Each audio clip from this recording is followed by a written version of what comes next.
శ్రీ నారా చంద్రబాబు నాయుడు.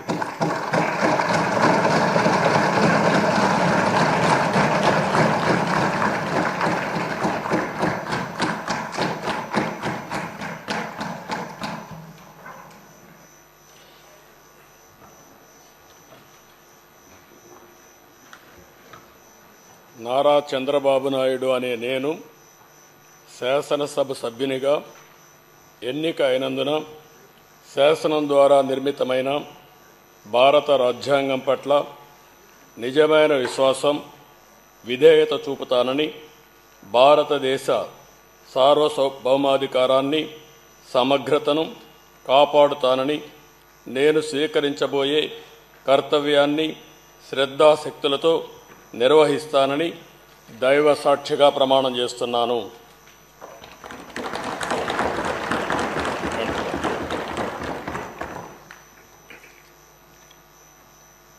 ఆంధ్రప్రదేశ్ శాసనసభ సభ్యుడైన నారా చంద్రబాబు నాయుడు అనే నేను సభ నియమాలకు కట్టుబడి ఉంటానని, వాటిని అనుసరిస్తానని, సభా మర్యాదలను పాటిస్తానని, సాంప్రదాయాలను గౌరవిస్తానని దైవ సాక్షిగా ప్రమాణం చేస్తున్నాను.